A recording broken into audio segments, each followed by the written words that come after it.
পয়লা বৈশাখ, পয়লা বৈশাখে অপচয় হয় কিনা, অপব্যয় হয় কিনা? এটাকে পয়লা বৈশাখকে সমস্ত অপচয় এবং অপব্যয় থেকে বাঁচিয়ে রাখেন, দেখবেন অনেক সাশ্রয় হবে। আপনি অর্থনীতির দিক থেকে চিন্তা করেন না, অর্থনীতির দিক থেকে চিন্তা করেন। পয়লা বৈশাখকে এই ঈদের সময় আলোকসজ্জা করে না, ঈদ যেটা ধর্মের মুসলিম উম্মতে মুসলিমার ধর্মীয় উৎসব, ঈদ উল ফিতর, ঈদ উল আজহা, ওই সময় আলোকসজ্জা করা হয়, সীমিত আকারে হলেও করা হয়। ডক্টর আফামো খালেদ সাহেব, এই উপদেষ্টা, ধর্ম উপদেষ্টা ছিলেন যিনি আগের সরকারে, ডক্টর আফামো খালেদ সাহেব, ওনার সামনে যখন এই কথা উঠেছে যে আলোকসজ্জা করতে হবে, উনি বলেছেন কি দরকার আলোকসজ্জা, এটা বিদ্যুতের অপচয় হবে, আলোকসজ্জা করবো না আমরা। তা এখন সচিব সাহেবরা যারা আগে থেকে আছেন সচিবালয়, বলে স্যার এটা সমস্যা হয়ে যাবে, চলে আসছে তো একটা প্রচলন, এটা ইয়ে করেন না, বন্ধ করেন, এটা হোক, আমরা সীমিত আকারে করি। তো এই যে একটা হক কথা উনি বলেছেন, ধর্মীয় উম্মতে মুসলিমার ধর্মীয় উৎসব ঈদ উল ফিতর, ঈদ উল আজহা, সেখানে আলোকসজ্জার কোনো নীতি নাই, নিয়ম নাই শরীয়তে, করো না আলোকসজ্জা। কেন আলোকসজ্জা করবা? যেখানে যে দেশে বিদ্যুতের এত সংকট, ওখানে কেন আলোকসজ্জা করতে যাবা তুমি? বিয়ে শাদী তো করো না, ঈদের মধ্যে করবা না, তো আর বিয়ে শাদী তো কেন করবা? বিয়ে শাদী তো করো না, কে শুনবে আপনার ওয়াজ? হ্যাঁ, ওয়াজ শুনতে রাজি নাই মানুষ, যেটার ব্যাপক প্রচলন, ওটার বিরুদ্ধে ওয়াজ শুনতে মানুষ কি নাই, রাজি নাই। কিন্তু শরীয়তের হুকুম, মানুষ কে শুনবে কে শুনবে না, কে মানবে কে মানবে না, ওটা তোমার দেখার বিষয় না। তুমি হক কথা, যেটা শরীয়ত সুন্নতের কথা, ওটা বলে যাও। সেজন্য আমি আল্লাহর উপর ভরসা করে বলেছি, পয়লা বৈশাখকে আপনার সমস্ত অপচয় অপব্যয় থেকে কি করেন, বাঁচিয়ে রাখেন, বাঁচিয়ে রাখেন। ব্যক্তি পর্যায় থেকে নিয়ে সবাইকে এই নসিহত, এই নসিহা, কল্যাণকামিতা, দিনই কল্যাণকামিতা এবং জাতীয় কল্যাণকামিতা, রাষ্ট্রীয় কল্যাণকামিতার দৃষ্টিকোণ থেকে সবার খেদমতে আমি এই দরখাস্ত করছি, পয়লা বৈশাখকে যাবতীয় অপচয় এবং অপব্যয় থেকে কি বাঁচিয়ে রাখেন। আর এটা তো মুসলমান বলতে জানে, মুসলিম উম্মতের উৎসব হলো ঈদ উল ফিতর আর ঈদ উল আজহা, সাপ্তাহিক উৎসব হলো ঈদ জুমা, এবং তাদের বাৎসরিক হজ, সেখানে সেটা হয় মক্কা মুকাররমা, আরাফাতে এবং কোথায়, মিনাতে। এগুলো হলো মুসলিম উম্মতের, চাই বাংলাদেশি মুসলিম উম্মত হোক, আর হিন্দুস্তানি মুসলিম উম্মত হোক, পাকিস্তানি মুসলিম উম্মত হোক, মধ্যপ্রাচ্যের মুসলিম উম্মত হোক, আমেরিকা ইউরোপে যে মুসলিম উম্মত আছে তারা, অস্ট্রেলিয়াতে যে মুসলিম উম্মত আছে তারা, সকল মুসলিম উম্মত, সকল মুসলিম উম্মতের আনন্দ উৎসব হলো ঈদ উল ফিতর, ঈদ উল আজহা, সাপ্তাহিক হলো জুমা, বছরে হলো হজ। কিন্তু সেটা সব ধরনের শিরিক থেকে মুক্ত থাকে, সব ধরনের অশ্লীলতা থেকে মুক্ত থাকে, সব ধরনের বেহায়াপনা থেকে মুক্ত থাকে, সব ধরনের বেদাত এবং জাহেলিয়তের সকল রীতিনীতি থেকে মুক্ত থাকে। তাহলে যেটা উম্মতে মুসলিমের উৎসব না, কোনো অঞ্চলের একটা রেওয়াজ, সেটার মধ্যে যদি বেদাত ঢুকে, শিরিক ঢুকে, তাহলে জায়েজ হবে? সকল শিরিক থেকে দূরে থাকতে হবে, সকল শিরিক থেকে, সকল বেদাত থেকে দূরে থাকতে হবে, সকল জাহেলিয়তের সকল রীতিনীতি থেকে কি দূরে থাকতে হবে। এটা একটা স্বাভাবিক অন্য 10 কাজের মতো একটা কাজ। এটাকে যদি শরীয়ত বানিয়ে নেওয়া হয় তো এটা একবারে হারাম, আর যদি শরীয়তের ঈদের মতো উৎসব বানিয়ে নেওয়া হয় তাহলেও হারাম। আল্লাহ তাআলা এই কথা বুঝার তৌফিক দান করুন। আউযু বিল্লাহি মিনাশ শাইতানির রাজীম। ইয়া আইয়ুহাল্লাযীনা আমানুত্তাকুল্লাহা ওয়াল তানজুর নাফসুম মা কদ্দামাত লিগাদ ওয়াত্তাকুল্লাহ ইন্নাল্লাহা খাবীরুম বিমা তা'মালুন। ولا تكونوا كالذين نسوا الله فأنساهم أنفسهم أولئك هم الفاسقون لا يستوي أصحاب النار وأصحاب الجنة أصحاب الجنة هم الفائزون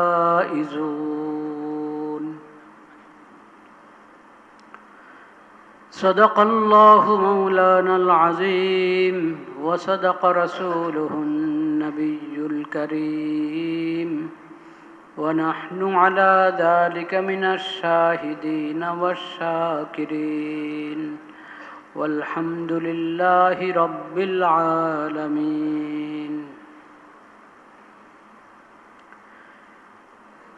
আজকের মজলিসের শুরুতে আমরা একটু দোয়া করব দেশের জন্য, পুরো বিশ্বের জন্য। দোয়া তো প্রতি মুনাজাতেই আমরা করে থাকি, প্রতি নামাজের পরে করে থাকি, এবং যে কোনো সময়। দোয়া এমন এক ইবাদত যেটার জন্য কোনো সময় নির্ধারিত নাই, এবং দোয়ার কোনো মাকরু সময় নেই। নামাজের তো মাকরু সময় আছে, যে সময়গুলোতে নামাজ পড়া যায় না। আছে না 3টা সময়? দোয়ার কোনো মাকরু সময় নেই। দোয়া, জিকির, তিলাওয়াত এগুলোর কোনো মাকরু সময় নেই। এইসব আবাদতের মাকরু সময় নেই। যে কোনো সময় এই আবাদতগুলোর জন্য উন্মুক্ত, বিশেষ করে দোয়া।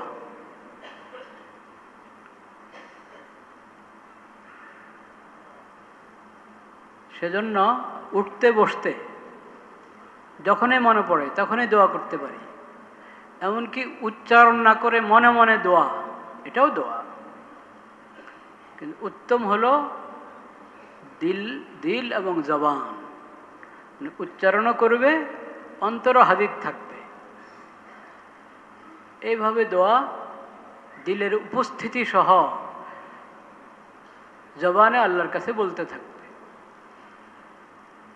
এই দোয়া একে তো ইবাদত, আবার দোয়ার দ্বারায় বান্দা আল্লাহর কাছ থেকে অনেক কিছু হাসিল করতে পারে।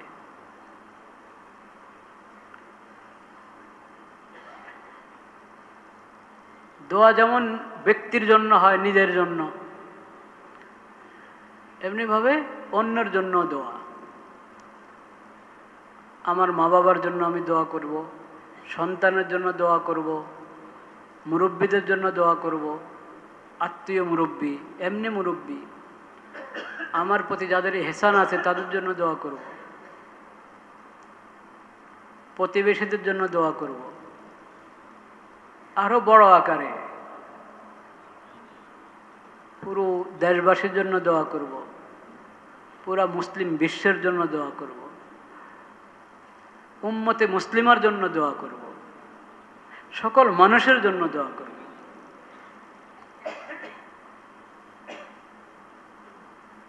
এমনকি আল্লাহর যে কোনো মাখলুকের জন্য দোয়া করব। দোয়াকে যত ব্যাপক বানানো যায় তত ভালো। কি দোয়ার মধ্যে আল্লাহর কাছে প্রার্থনা করব, কোন জিনিসের প্রার্থনা করব, তাতেও কোনো তার মধ্যেও কোনো কি নাই, সীমাবদ্ধতা নাই যে অনেক বড় জিনিস আল্লাহর কাছে চাইতে পারবো না। আল্লাহর কাছে কি অনেক বড় জিনিস আর অনেক ছোট জিনিসের পার্থক্য আছে? যা ইচ্ছা তা চাও। তো পাপের কথা বলবা না, পাপ তো পাপ, ওটা অপরাধ, হারাম। ওই ব্যক্তি থেকে কে বেশি মাহরুম হবে, বঞ্চিত হবে যে আল্লাহর কাছে গুনার জন্য দোয়া করে। তো গুনার রাস্তা দোয়া করবে, নেকির রাস্তা, আল্লাহ আমার জন্য নেকির কাজ সহজ করে দেন, নেকির রাস্তা খুলে দেন। তা না করে যদি কাউকে গুনার রাস্তা খুলে দেন, আমার জন্য গুনাহ সহজ করে দেন, নাউযুবিল্লাহ, এরকম দোয়া জায়েজ আছে? পাপের দোয়া করা যায় না। পাপ থেকে বাঁচার জন্য দোয়া করা যায়, আল্লাহ আমাকে গুনাহ থেকে হেফাজত করেন। আসআলুকা আল গনিমাতা মিন কুল্লি বির, আল্লাহুম্মা ইন্নী আসআলুকা মুজিবাতি রাহমাতিক ওয়া আযাইমা মাগফিরাতিক ওয়াল গনিমাতা মিন কুল্লি বির। আল্লাহ নেক কাজ যাতে এমনি হয়ে যায়। একটা তো আমি নিয়ত করে গুরুত্ব সহকারে নেক কাজ করার চেষ্টা করব, সে তো আছে, ওই তৌফিক আপনার কাছে চাই। কিন্তু এমনি মুফতে মুফতে যাতে আমার অনেক নেক কাজ হয়ে যায় এমন পরিবেশ সৃষ্টি করে দেন ইয়া আল্লাহ। ওয়াসসালামাতা মিন কুল্লি ইসম, গুনাহ থেকে আমাকে হেফাজত করেন, গুনাহ থেকে, পাপের কাজ থেকে, সকল অন্যায় অপরাধ থেকে আমাকে বাঁচিয়ে রাখেন। এই দোয়া করবে। গুনাহ সহজ হওয়ার জন্য দোয়া করা নাউযুবিল্লাহ হারাম এটা। এবার যে ধরনের গুনাহ হোক, বিশেষভাবে আত্মীয়তার, বিশেষ যে রক্তের আত্মীয়তা, ওই আত্মীয়তা ছিন্ন করার জন্য প্রার্থনা করতেছে আল্লাহর কাছে। এটা পাপ কিনা? পাপ, হারাম। বরং ইয়া আল্লাহ আমি আত্মীয়তার হক রক্ষা করতে পারি, আত্মীয়তার হক আদায় করতে পারি, সেই তৌফিক আমাকে দান করেন, এমনভাবে দোয়া করতে হবে। উল্টা দোয়া, উল্টা আত্মীয়তার হক, আরে আমার আত্মীয়রা যেন কেউ আমার কাছে না আসে, আমি যেন তাদের কাছে না যাই, এরকম দোয়া করা না যায়। এরকম দোয়া করা কি না যায়? আল্লাহ সব দোয়া কবুল করেন, কিন্তু তুমি গুনার জন্য আল্লাহর কাছে চাইও না। আত্মীয়তার সম্পর্ক ছিন্ন করার কথা আল্লাহর কাছে বলো না, কোনো পাপের কথাই আল্লাহর কাছে বলো না। আল্লাহর কাছে দুনিয়ার যা চাও চাইতে থাকো, নেক কাজের তৌফিক কামনা করো, আখিরাতের সকল কল্যাণ কামনা করো, দুনিয়ার সকল কল্যাণ কামনা করো। দুনিয়ার যত ঠেকা আল্লাহর কাছে বলো, আল্লাহ আমার সব ঠেকা দূর করে দেন। দুনিয়ার যত জরুরত, যত হাজত আল্লাহর কাছে বলো, আল্লাহ আপনি পুরা করে দেন। তো আমি বলছি আমরা একটু আজকে একসাথে একটু দোয়া করি দেশের জন্য, পুরা মুসলিম বিশ্বের জন্য। আল্লাহ তাআলা সকল সংকট এবং পেরেশানি দূর করে দেন, সবর করার তৌফিক নসিব করেন। এই সংকটের সময়ের ভুল ব্যবহার থেকে আল্লাহ সবাইকে রক্ষা করেন। দেখেন রাস্তাঘাটে চলার সময় কিভাবে গাড়ির লাইন থাকে, হ্যাঁ, কত ঘন্টাকে ঘন্টা অপেক্ষা করে মানুষ তেল নিতে হয়, গাড়ির জন্য জ্বালানি নিতে হয়। আল্লাহ সবাইকে সবর ধরার তৌফিক নসিব করেন। এবং সরকার এই ক্ষেত্রে যে মানুষের পাশে দাঁড়িয়েছে, সেজন্য আল্লাহ তাদেরকে উত্তম প্রতিদান দান করেন। কিন্তু জানা যাচ্ছে, শোনা যাচ্ছে, আল্লাহ ভালো জানেন, কিছু লোক এই সংকটের মুহূর্ত মানুষের জন্য কষ্ট এবং সংকট আরো বাড়াচ্ছে। তারা তেল নাকি মজুত করছে। এটা তো এমনি অন্যায় কাজ, কিন্তু এই ধরনের মুহূর্তে এটা আরো বড় কবিরা গুনাহ। আল্লাহ এটা থেকে সবাইকে রক্ষা করেন। এই ক্ষেত্রে দরকার হলো সবর, ইসার এবং ইসরাফ থেকে বেঁচে থাকা। সবর করা, তিনটা আরবি শব্দ বলেছি আমি ইচ্ছা করে, বুঝতে পেরেছেন? কারণ কোরআন সুন্নাহর যে পরিভাষাগুলো, শরীয়তের পরিভাষাগুলো, ওগুলো মুখে আসা দরকার আমাদের। কথায় কথায় ইংরেজিতে বলতে কোনো আমাদের হয় না, দ্বিধা হয় না। অথচ বাংলা শব্দ আছে, বাংলা শব্দ থাকা সত্ত্বেও আমরা কথায় কথায় ইংরেজি শব্দ, মনে হয় বাংলা জানি না, আসলে অনেকে জানেও না। মানে ইংরেজি শব্দ সহজে তার মুখে আসছে, কিন্তু ওখানে যে সুন্দর একটা বাংলা শব্দ আছে ওটা তার কি নেই, খবর নেই। তো যদি অন্য ভাষার শব্দ মুখে মুখে আসার মতো হয়, তো সেটা তো কি আরবি এবং ইসলামী শব্দগুলো, ইসলামী শব্দগুলো। তা আমি বলেছি এখন কি দরকার, সবর দরকার। এটা অবশ্য বুঝি অনেকে আমরা, সবর, সোয়াদ বা রা, সবরুন। সবর শব্দের অর্থ হলো ধৈর্য ধারণ করা, ধৈর্য ধারণ করা। কষ্ট হচ্ছে, দেখ মেনে নিচ্ছি, সবর ধারণ করবো। কার জন্য? আল্লাহর জন্য, আল্লাহকে খুশি করার জন্য। আর বিরক্ত হয়ে ফায়দা তো নাই, বিরক্ত হয়ে ফায়দা নেই। সবর ধারণ করলে আল্লাহ তাআলা সওয়াব দান করবেন, আর আমিও স্বস্তিতে থাকতে পারব। আমিও কি স্বস্তিতে থাকতে পারব। আর একটা শব্দ বললাম ঈসার। কি? ঈসার মানে অন্যকে প্রাধান্য দেওয়া, অন্যকে প্রাধান্য দেওয়া। কমপক্ষে এতটুকু তো করি যে আমি সিরিয়াল লঙ্ঘন করার দোষটা না করি, সিরিয়াল রক্ষা করি। যে আমার আগে আছে তাকে আগে থাকতে দিই, আমি তার আগে যাওয়ার চেষ্টা না করি। আর একটা হলো, দেখলাম একজনের খুব তাড়া, খুব বেশি নগদ প্রয়োজন, আচ্ছা ঠিক আছে আপনি আগে যান। এটা হলো ঈসার, অন্যকে প্রাধান্য দেওয়া। অন্যকে প্রাধান্য দিতে পারলে আলহামদুলিল্লাহ, কিন্তু সবর করা, খামাখা বিরক্ত না হওয়া, খামাখা তাড়াহুড়া না করা এবং সিরিয়াল লঙ্ঘন না করা, এই সবর, এটা তো জরুরি, যে কোনো ক্ষেত্রে জরুরি সবর, সবর এবং ঈসার। আরেকটা বললাম কি, ইসরাফ থেকে বেঁচে থাকি আমরা। কিসের থেকে? ইসরাফ, আলিফ সিন র আলিফ ফা, ইসরাফ, আলিফ সিন র, আর প্রথমটা হামজা আর কি। ইসরাফ মানে অপচয়, অপব্যয়। ইসরাফ অর্থ কি? অপচয় এবং কি অপব্যয়, এটাকে বলে ইসরাফ। ইসরাফ থেকে বেঁচে থাকবো। ইসরাফ থেকে বেঁচে থাকা সবসময় জরুরি। অপচয় এবং অপব্যয়কারী কার ভাই? শয়তানের ভাই। ইন্নাল মুবাজ্জিরিনা কানু ইখওয়ানাশ শায়াতিন। যে অপচয় করে, অপব্যয় করে, সে কার ভাই? শয়তানের ভাই। ওটা তো সবসময় হারাম, সবসময় হারাম। নবী করিম সাল্লাল্লাহু আলাইহি ওয়াসাল্লাম বলেছেন, অজু, অজুর মতো ইবাদত, এত বড় সওয়াবের কাজ। নবীজি বলেছেন, অজু করার সময় তুমি পানির অপচয় করো না।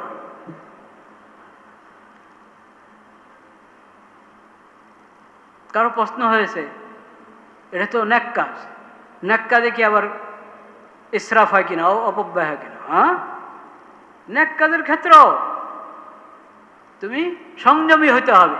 নেক কাজ বেশি করো, কিন্তু নেক কাজের মধ্যে ফর্মালিটি করতে গিয়ে কোনো জিনিসের কি করো না, অপচয় করো না। নেক কাজ বেশি করতে হবে, ভালোভাবে করতে হবে, কিন্তু নেক কাজের মধ্যে আমার যা প্রয়োজন ওটা প্রয়োজন অনুপাতে হবে। ওখানে আমি অপব্যয় অপচয় করবো না। যেমন ওজুর মধ্যে পানির দরকার, তো পানি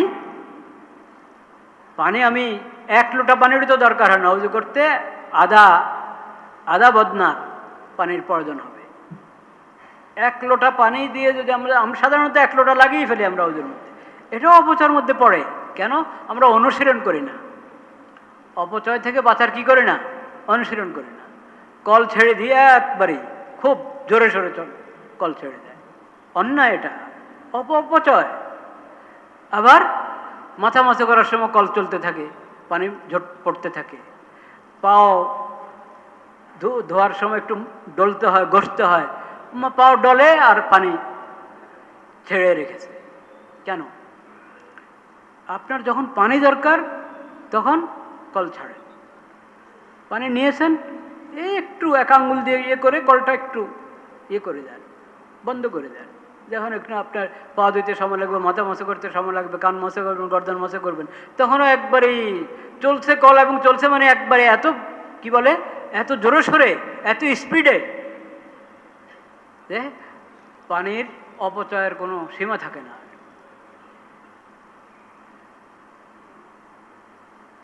লোটায় অজু করতে, হাউস থেকে অজু করতে অভ্যস্ত হওয়া উচিত আমাদের। কল যত কম ব্যবহার করা যায়, কল ব্যবহার করারও নিয়ম শিখতে হবে।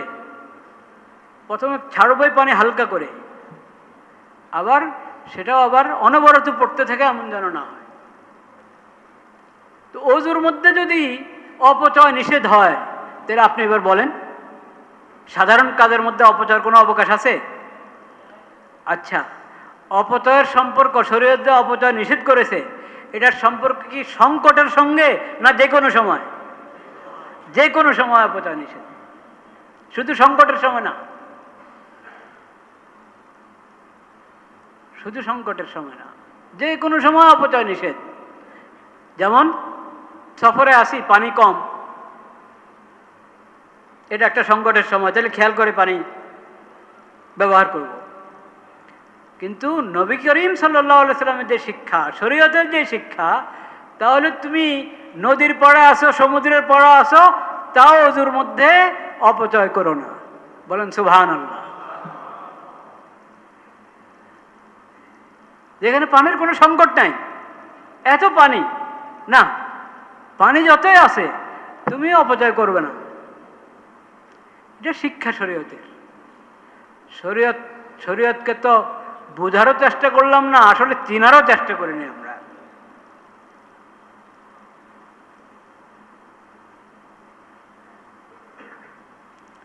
তাহলে যখন সাধারণ অবস্থাও অপচয় নিষেধ, সংকটের সময় আরো বেশি নিষেধ, ঠিক কিনা? অপচয় থেকে বেঁচে থাকি, অপচয় থেকে বেঁচে থাকি। অপচয়ের বিভিন্ন স্তর আছে। অপচয়ের বিভিন্ন, তেল তো আর গাড়ি থেকে ফেলে দিবে না, কেউ ফেলে দিবে? হ্যাঁ, টাঙ্কি থেকে কি ফেলে দিবে নাকি তেল? এই অপচয় তো কেউ করবে না। কিন্তু তেলের ক্ষেত্রে কি অপচয় বলেন? তেলের ক্ষেত্রে অপচয় হলো, আচ্ছা আজকে যে আমি বের হতে চাচ্ছি, এটা কতটুকু জরুরি? ঘর থেকে যে বের হতে চাচ্ছি কতটুকু জরুরি? আচ্ছা আজকে যে আমি আমার গাড়ি দিয়েই বের হতে চাচ্ছি, আমার গাড়ি নিয়ে বের হতে চাচ্ছি, এটা কতটুকু জরুরি? আজকে একটু অটোতে সিএনজিতে চলে যাই, আজকে একটু ভাড়া গাড়িতে চলে যাই, আজকে বাসে চলে যাই, আজকে মেট্রো রেলে চলে যাই। যদি অত জরুরি না হয়, তাহলে যাদের জরুরত বেশি তারা তেল নেবে, আমি আজকে তেল নিলাম না, গাড়ি থাকুক।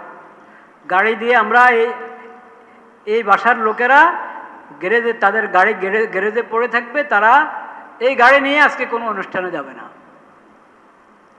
যেখানে বের যাওয়া জরুরি সেখানে কাছে হলে হেঁটে চলে যাবে, রিক্সা চলে যাবে, নয় সিএনজিতে যাবে, ট্রেনে যাবে, না ভাড়া গাড়িতে যাবে। এটা হলে ইসার হবে কি না? ইসার হবে, অন্যকে প্রাধান্য দেওয়া হবে। এটা যদি করি তাহলে অপচয় থেকে বেঁচে থাকলাম আমি। কিসের অপচয়? সময়েরও তো, সময়ের অপচয় থেকে বাঁচতে পারলাম। আচ্ছা যখন তেলের এত সংকট, তো আজকে এই প্রোগ্রাম এত জরুরি না, যাব না আমি। আজকে বের হওয়া এত জরুরি না, আমি যাব না। এর মানে অফিস কামাই করতে বলিনি, কিন্তু ভুল বুঝবেন না আমার কথা। আপনাদের ডিউটি সেটা তো আদায় করতে হবে। সেটার ক্ষেত্রে আমি বললাম, ডিউটির ক্ষেত্রে যদি বিকল্প থাকে বিকল্প ব্যবহার করি, যদি অত আমার সমস্যা না হয়। এইভাবে সবর, ইসার অবলম্বন করা এবং ইসরাফ থেকে বেঁচে থাকা, সময়ের ইসরাফ থেকে বেঁচে থাকা, যে কোনো সম্পদের ইসরাফ থেকে কি বেঁচে থাকা, অপচয় অপব্যয় থেকে বেঁচে থাকা।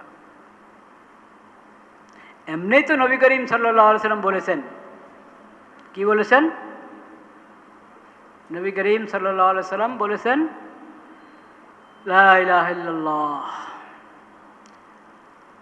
ওয়ালিয়াসআকা বাইতুক, ওয়ালিয়াসআকা বাইতুকা। তিনটা নসিহত এক হাদিসের মধ্যে। নিজের গুনাহ খাতা দেওয়া হয়েছে, ওটার জন্য আল্লাহ দরবারে কান্নাকাটি করো, তওবা করো, ইস্তেগফার করো, কাঁদো, আল্লাহ আমাকে ক্ষমা করে দেন। আর আমলিক আলাইকা লিসানাকা, জিহ্বাকে কন্ট্রোল করো, জিহ্বাকে কন্ট্রোল করো। অন্যায় কথা তো বলবেই না, অহেতুক কথা বলো না। আর তৃতীয় কথা, ওয়ালিয়াসআকা বাইতুক, খামাখা ঘর থেকে বেরো। প্রয়োজন ছাড়া ঘর থেকে বেরোয় না। এই হাদিসের উপর আমল সবসময় করা দরকার।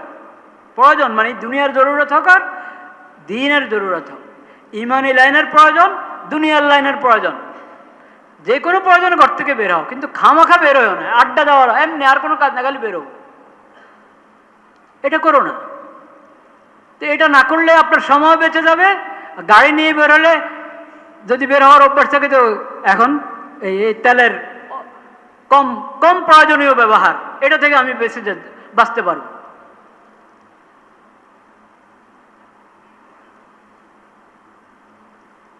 অনেক কিছু আমরা আমাদের অপব্যয় এবং অপচয় আছে সমাজে, অনেক ক্ষেত্রে আমরা অপব্যয় অপচয়ের মধ্যে লিপ্ত, টেরও পাই না। একটু ওই সংকটের সময় যদি কমপক্ষে একটু মোরাকাবা করি, ফিকির করতে থাকি যে কিভাবে আমি আমার বের হওয়াকে কমাবো, গাড়ির ব্যবহার, তেলওয়ালা গাড়ির ব্যবহার কত কমাবো। এর মানে এনে দে যেখানে সংকটটা সেখানে দেদারসে খরচ করতে থাকবো, তা বলি নাই। ওটা তো বললামই, অপচয় থেকে বাঁচাটা তো সবসময়ের বিধান, সংকট এবং সংকট নয় সবসময়ের বিধান। কিন্তু সংকটের সময় তো একটু ভাবা দরকার, একটু ফিকির করা দরকার। আল্লাহ তাআলা সেই তৌফিক আমাদেরকে দান করুন। এসব সংকট কেন হচ্ছে? গুনার কারণে। এসব সংকট কেন হচ্ছে?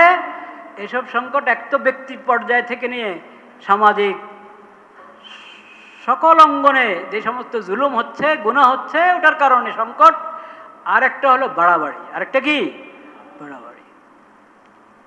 সংযম জাতীয় পর্যায়ে, আন্তর্জাতিক পর্যায়ে, হ্যাঁ, প্রত্যেক আপনার রাষ্ট্র এবং দেশ, মহাদেশ এর জিম্মাদার যারা, দায়িত্বশীল যারা, সবাইকে সংযমী হতে হবে। কি হতে হবে? সংযমী হতে হবে। অহংকার থেকে দূরে থাকতে হবে, জুলুম থেকে দূরে থাকতে হবে। বিশ্ব মডেল হলেই খোদা হয়ে যায় না, এটা বুঝতে হবে। জুলুমের জন্য আল্লাহ তাআলা ধরেন, তবে আল্লাহ অনেককে দেরিতে ধরেন, এটা হলো কথা। তো এই জুলুম, অন্যায়, অহংকারের কারণে পুরা বিশ্বের মধ্যে সংকট সৃষ্টি হয়ে আছে। আল্লাহ তাআলা সবাইকে বিনয়ী বানিয়ে দেন, জুলুম থেকে, অহংকার থেকে বেঁচে থাকার তৌফিক দান করেন, অমুসলিমদেরকেও এবং মুসলিম শাসকদেরকেও। সবাই যার যার জায়গায় জুলুম থেকে বেঁচে থাকবে, চুক্তি ভঙ্গ থেকে বেঁচে থাকবে। আল্লাহ তাআলা সেই পরিবেশ সৃষ্টি করে দেন। সেটার জন্য সবাই মুনাজাতে দোয়া করবেন, আল্লাহুম্মা আল্লিফ বাইনা কুলুবিনা ওয়া আসলিহ যাতা বাইনিনা ওয়াহদিনা সুবুলাস সালাম ওয়া নাজ্জিনা মিনাজ যুলুমাতি ইলান নূর ওয়া জান্নিবনাল ফাওয়াহিশা মা যাহারা মিনহা ওয়া মা বাতান ওয়া বারিক লানা ফি আসমাইনা ওয়া আবসারিনা ওয়া কুলুবিনা ওয়া আজওয়াজিনা ওয়া যুররিয়াতিনা ওয়া তুব আলাইনা ইন্নাকা আনতাত তাওয়াবুর রহিম ওয়াজআলনা শাকিরিনা লিনি'মাতিকা মুসনিনা বিহা কাবিলিহা ওয়া আতিম্মাহা আলাইনা। একটু দীর্ঘ দোয়া, আপনি হিসনে হাসিন বাংলা অনুবাদ সহ বা ইংরেজি অনুবাদের হিসনে হাসিন থেকে এটার অনুবাদ শিখে নেন। বাংলা বা ইংরেজি অনুবাদ সহ যে মুনাজাতে মকবুল, ওখান থেকে অনুবাদ শিখে নেন। উচ্চারণ না, উচ্চারণের কথা বলি না, অনুবাদ। দোয়া তো আরবি, দোয়া আরবিতে শিখবেন, আরবিতে পড়বেন, অনুবাদ শিখে দোয়ার মর্ম সহ আল্লাহর দরবারে মুনাজাত করতে থাকবেন। আল্লাহুম্মা আল্লিফ বাইনা কুলুবিনা, আল্লাহ উম্মতে মুসলিমার সকলের অন্তরগুলো মিলিয়ে দেন এবং বিশ্ব মানবতার সকলের অন্তরগুলো আল্লাহ আপনি মিলিয়ে দেন। আল্লিফ বাইনা কুলুবিনা, সকল মানুষের, সকল মুসলিমের অন্তরগুলোকে আল্লাহ আপনি মিলিয়ে দেন। যত অন্তরের দূরত্ব সৃষ্টি হবে তত জুলুম বাড়তে থাকবে, হিংসা বিদ্বেষ বাড়তে থাকবে। আল্লাহ আপনার অন্তরগুলোকে মিলিয়ে দেন।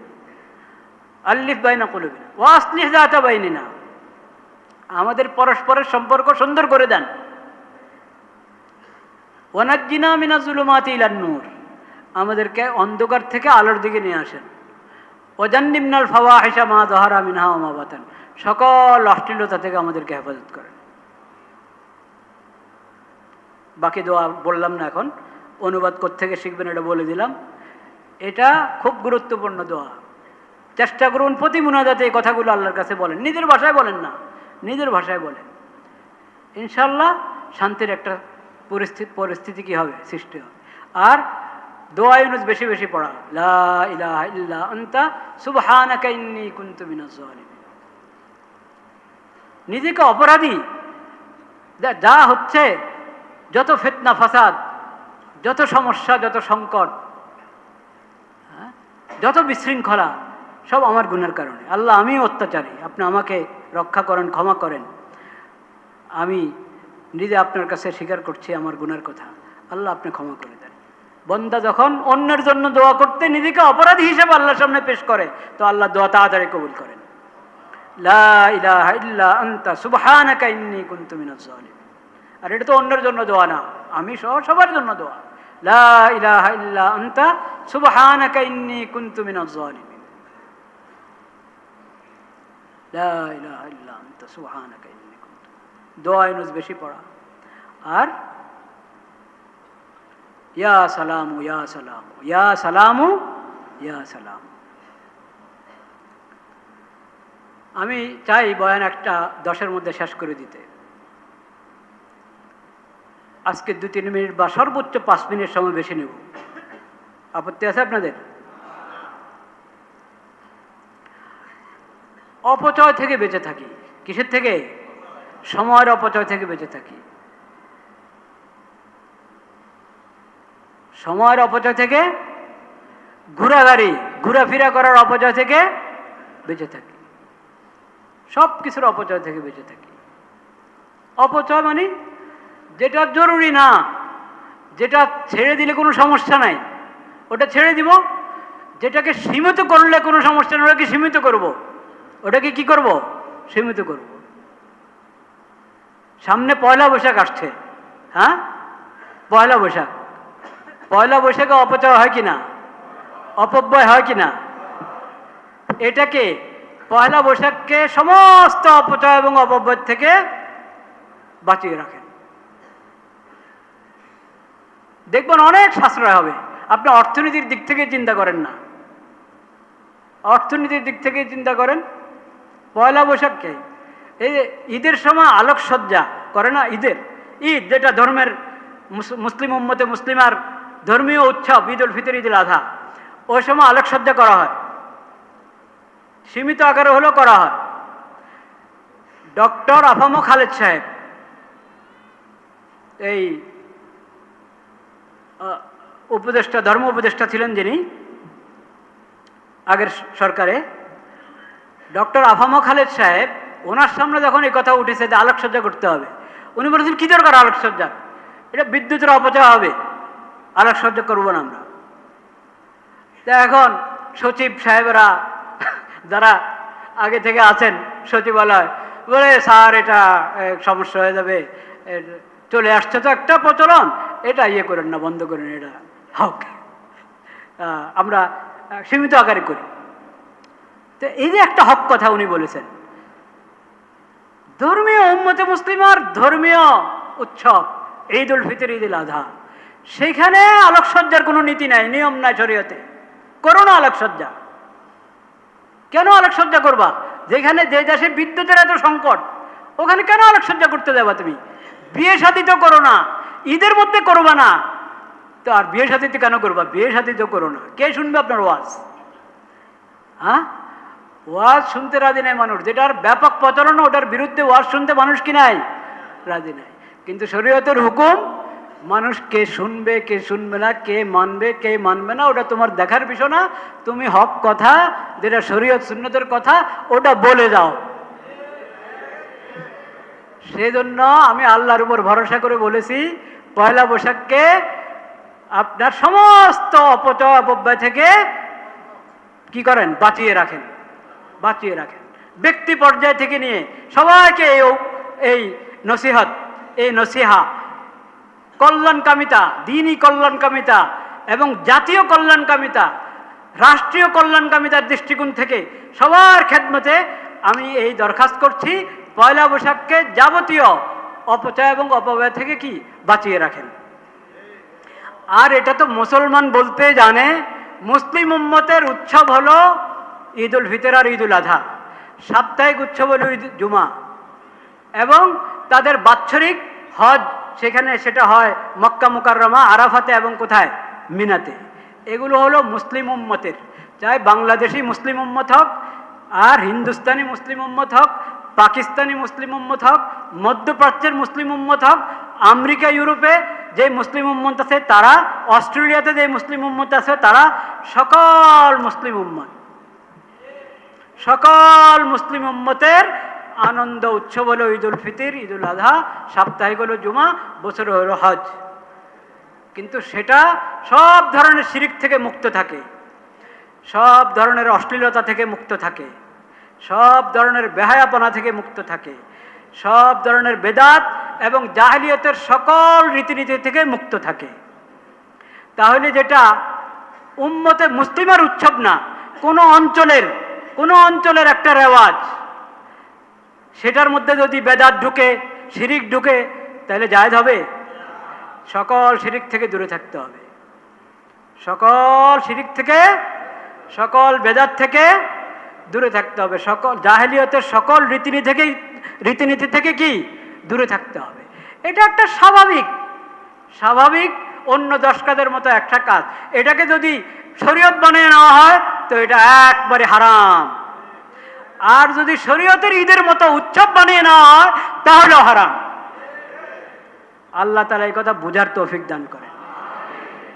মুসলিম উম্মত যখন ইসলাম কবুল করেছে, নবী করিম সাল্লাল্লাহু আলাইহি ওয়াসাল্লামের দাওয়াতে ঈমান এনে যখন ইসলাম কবুল করেছে, ইসলাম গ্রহণ করার আগে তাদের আঞ্চলিক, তাদের বংশীয় যত ধরনের উৎসব ছিল, পর্ব এবং ঈদ ছিল, এই উৎসব পর্ব ছিল, ও সব কিছু তারা ভুলে গেছে। মক্কাওয়ালারা ভুলে গেছে, মদিনাওয়ালারা ভুলে গেছে। হ্যাঁ, মক্কাওয়ালারা ভুলে গেছে, মদিনাওয়ালারা ভুলে গেছে। যেখানে ইসলাম প্রবেশ করেছে, ইসলামের আগের রীতিনীতি কিচ্ছুই তাদের কি থাকে নাই, বলেন, বাকি থাকে নাই, কিচ্ছুই বাকি থাকে নাই। কারণ ইসলাম তো আমাদেরকে সভ্যতা দিয়ে দিয়েছে, ইসলাম তো আমাদেরকে সুস্থ সংস্কৃতি দিয়ে দিয়েছে। সুস্থ সংস্কৃতি ছেড়ে আমরা কোনো অপসংস্কৃতি গ্রহণ করতে পারি না। আল্লাহ তাআলা এই সব ধরনের অপসংস্কৃতিকে এবং অপসংস্কৃতিকে সুস্থ সংস্কৃতির নাম দেওয়ার মতো তথ্য সন্ত্রাস থেকে আমাদের সবাইকে হেফাজত করে। একটা ঘটনা শুনেই কথা শেষ। একটা ঘটনা, ইমাম আবু হানিফা রহমতুল্লাহের নাম শুনেছেন? ইমাম আবু হানিফা রহমতুল্লাহ আলাইহের দাদা সাবিত, আবু হানিফা রহমতুল্লাহ দাদার নাম কি? সাবিত। সাবিতের জন্ম যখন হলো, সাবিতের আব্বা নতুন ইসলাম গ্রহণ করেছেন। উনি ছিলেন ইরানি সংস্কৃতির মানুষ, ইরানি সভ্যতার মানুষ ছিলেন, তৎকালীন ইরানের, পারস্য। তো উনি যখন মুসলিম হলেন, এখনো ইসলামের সব শিক্ষা হাসিল করেন নাই, মুসলমান হলেন। তো এই উনি মুসলিম হলেন, ওনার ঘরে সাবিত ইমাম আবু হানিফার দাদার জন্ম হলো, বলেন সুবহানাল্লাহ। তখন কুফাতে খলিফাতুল মুসলিমিন আমিরুল মুমিনিন আলী রাদিয়াল্লাহু তাআলা আনহু, কে? আলী রাদিয়াল্লাহু, চতুর্থ খলিফা, নবীজির জামাতা, ফাতেমা রাদিয়াল্লাহু তাআলা আনহার স্বামী আলী রাদিয়াল্লাহু তাআলা আনহু হায়াতে আছেন। তো এই সাবিতের আব্বা সাবিতকে নিয়ে আলী রাদিয়াল্লাহু তাআলার কাছে গিয়েছেন দোয়ার জন্য, দোয়া দিয়ে দিয়েছেন। ইমাম আবু হানিফার দাদা সাবিত দোয়া পেলেন কার? তো আলী রাদিয়াল্লাহু তাআলার সঙ্গে সাবিতের আব্বার এরকম আশা দেওয়া ছিল। তো উনি যদি পারস্যের মানুষ, তারা নওরোজ পালন করত। নওরোজ বুঝেন তো? নওরোজ ফার্সি শব্দ, নববর্ষ। উম্মা, নওরোজ মানে কি? নববর্ষ। নববর্ষ ওদের পারস্যদের কি নববর্ষ। যখন উনি মজুসি ছিলেন, মজুসি ধর্মের ছিলেন, তখন ওটা পালন করতেন। মুসলমান হওয়ার পরে এটা এখনো বুঝে সারেন নাই যে এটা তো জাহেলিয়তের রীতিনীতি, ইসলামে তো সেই নওরোজ বলতে কিছু নাই, ইসলাম এটা উনি বুঝেন না, এখনো শিখতে পারেন নাই। তো উনি বলেন, আচ্ছা এটা ভালো একটা দিন, এখানে তো দেখি না কেউ তো পালন করে না, যাক আমি একটা হাদিয়া নিয়ে যাই কার কাছে? আলী রাদিয়াল্লাহু তাআলার কাছে। তো উনি একটা হাদিয়া নিয়ে গেলেন আলী রাদিয়াল্লাহু তাআলার কাছে, নিয়ে পেশ করলেন। এটা কি? হুজুর এটা তো নরদের হাদিয়া। বুঝে গেছেন উনি, জানেন যে এই তো পারস্যের মানুষ ছিল, ওখানে নরজ পালন করতে, এখন নতুন নতুন মুসলিম হয়েছে, এখনো সব কিছু ঠিক নাই, ইসলামের কোনটা ইসলামের শিক্ষা কোনটা জাহেলিয়াতের রীতিনীতি এগুলো বুঝে ছাড়ে নাই। তো নরজের হাদিয়া নিয়ে এসেছে। আলী রাদিয়াল্লাহু তাআলা একটা কথা বললেন, শুধু একটা কথা, এত বড় শিক্ষা পুরা দুনিয়ার যে জায়গায় যে মুসলিম আছে সে যদি এই একটা বাক্য বুঝে ফেলে তাহলে জাহেলিয়াতের সকল রীতিনীতি থেকে সে বেঁচে থাকবে এবং নবীজির সুন্নায় হবে, ইসলামের শিক্ষা হবে তার জন্য যেমন দিন, তাওহীদের দিন, তেমন সেটাই হবে তার জন্য সুস্থ সংস্কৃতি এবং সুস্থ সভ্যতা। বলেন সুবহানাল্লাহ। আলী রাদিয়াল্লাহু তাআলা কি বলেছেন? আলী রাদিয়াল্লাহু তাআলা বলেছেন নওরোজুনা কুল্লা ইয়াউম। বাবা তুমি বুঝো না, আমরা তো মুসলিম উম্মত, আমাদের তো প্রতিটা দিনেই নওরোজ, আমাদের প্রতিদিনে হলো নববর্ষ। বলেন সুবহানাল্লাহ। আমাদের প্রতিদিনে হলো নববর্ষ। এটা হলো ইসলামের শিক্ষা। প্রতিদিন কিভাবে নববর্ষ এটা আল্লাহ হায়াত রাখলে অন্য কোনো জমে বলবো ইনশাআল্লাহ। ওয়া আখিরু দাওয়ানা আনিল হামদুলিল্লাহি রাব্বিল আলামিন। আল্লাহু আকবার,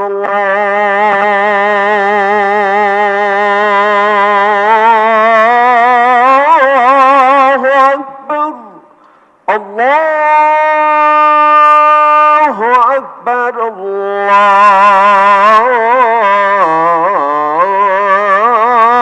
আল্লাহু আকবার। আশহাদু আল লা ইলাহা ইল্লাল্লাহ,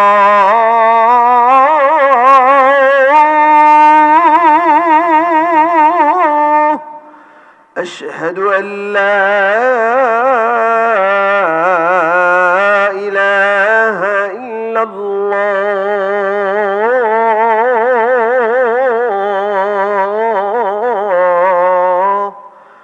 আশহাদু আন্না মুহাম্মাদার রাসূলুল্লাহ,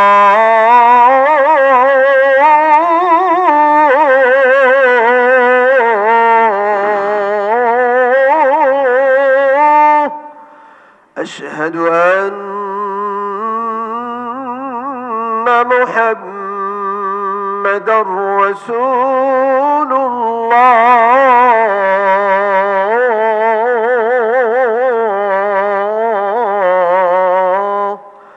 হাইয়া আলাস সালাহ,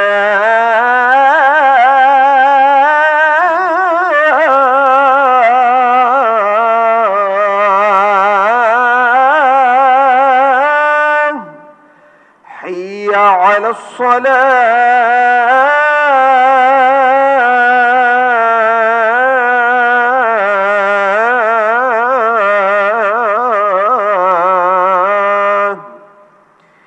حي على الفلاح،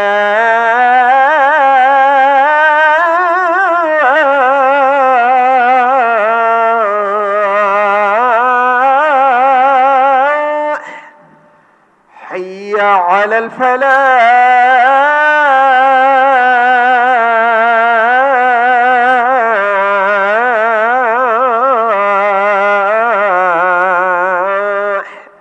الله أكبر، الله أكبر، لا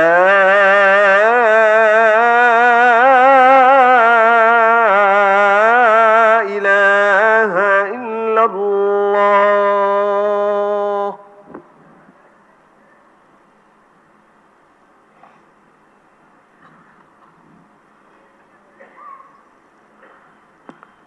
الحمد لله نحمده ونستعينه ونستغفره ونؤمن به ونتوكل عليه ونعوذ بالله من شرور أنفسنا ومن سيئات أعمالنا.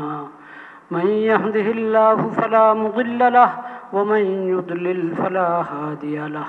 وأشهد أن لا إله إلا الله وحده لا شريك له وأشهد أن محمدا عبده ورسوله.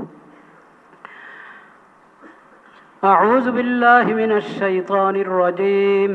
يا أيها الذين آمنوا اتقوا الله حق تقاته ولا تموتن إلا وأنتم مسلمون واعتصموا بحبل الله جميعا ولا تفرقوا واذكروا نعمة الله عليكم إذ كنتم أعداء فألف بين قلوبكم فأصبحتم بنعمته إخوانا وكنتم على شفا حفرة من النار فأنقذكم منها كذلك يبين الله لكم آياته لعلكم تهتدون أما بعد يا عباد الله وحدوا الله فإن التوحيد أصل الطاعات واتقوا الله فإن التقوى ملاك الحسنات واعلموا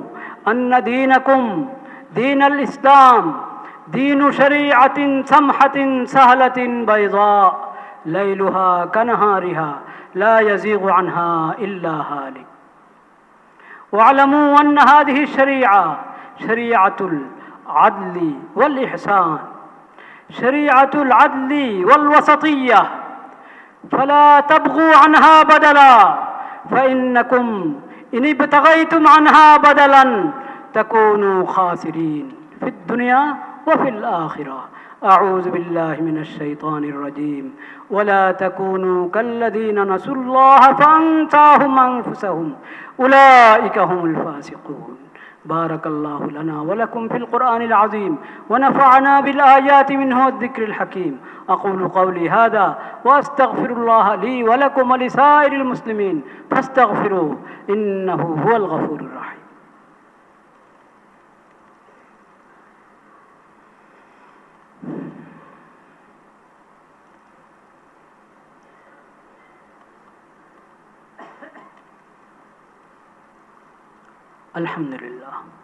الحمد لله وحده والصلاة والسلام على من لا نبي بعده وأشهد أن لا إله إلا الله وحده لا شريك له وأشهد أن محمدا عبده ورسوله أعوذ بالله من الشيطان الرجيم إن الله وملائكته يصلون على النبي يا أيها الذين آمنوا صلوا عليه وسلموا تسليما اللهم صل على محمد عبدك ورسولك وصل على المؤمنين والمؤمنات والمسلمين والمسلمات الأحياء منهم والأموات قال النبي صلى الله عليه وسلم أرحم أمتي بأمتي أبو بكر وأشدهم في أمر الله عمر وأصدقهم حياء عثمان وأقضاهم علي رضوان الله تعالى عليهم أجمعين عباد الله رحمكم الله اذكروا الله ذكرا كثيرا وسبحوه بكرة وأصيلا وأقيموا الصلاة إن الصلاة تنهى عن الفحشاء والمنكر ولذكر الله أكبر والله يعلم ما تصنعون দাঁড়িয়ে কাতার সোজা করুন সামনের কাতার আগে পুরা করুন